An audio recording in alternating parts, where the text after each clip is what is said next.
Kitos dienos, kaip lankė žinia. Diagnozė – onkologinė liga.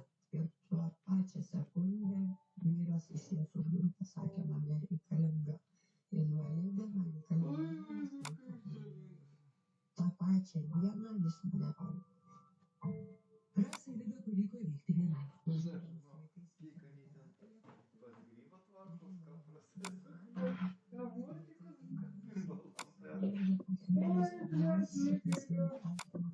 Dar čia yra toks partizanykščiai įvykti.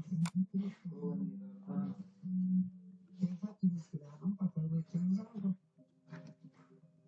Tikriausiai pastebėjote, kad Rasa viso pokalbio metu dėvi pirštus. Taip ir dėl to, kad neseniai moteris pateikė terapijos kursus. Sako, galėjo nukristi orą. Pasirodė, atsinaujino vėžys. Taip ir vadinasi ta dramblinė chemoterapija. Ir nuo ryto iki vakaro sutvisti nemanau, nemanau, žemės, chemikalijų, nes labai jautrus yra visi vėliau. Taigi šiandien Rasa ir vėl kovoja su onkologine liga. Ir Skeveldras bando atstatyti savo namus. Moteris sako, nežinia, kur būtų, jei jos gyvenime nebūtų pasirodęs maisto bankas. Dažnų atveju, kai mes po tokių krizių vykstam į šeimas, tai būna labai sudėtinga priimti tą faktą, jog yra reikalinga parama. Nes būna žmonės ir dirbantis, patys savarankiškai tvarkė savo gyvenimą ir tiesiog net ne nuo jų priklauso, jog tai atsitiko, jog didžiulis vėjas sugriovė jiem namus ir dabar tiesiog pajamos bus reikalingos atsistatyti savo namą, jog iki žiemos suspėti jame ir toliau gyventi. Ir girdėjom daug tų žodžių, niekada nebūčiau pagalvojęs, jog man taip atsitiks ir bus reikalinga ta parama. Ačiū jums, gerbiamoji maisto banko komanda. Dušę turėčiau, dvi dušės turėčiau.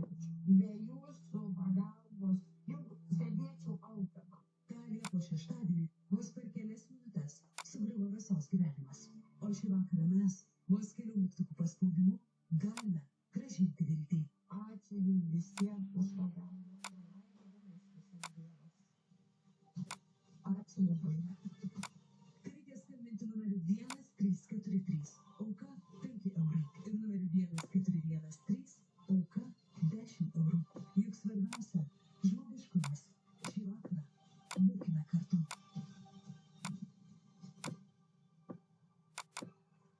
Mūsų sąskaitoje jau virš 112 tūkstančių eurų.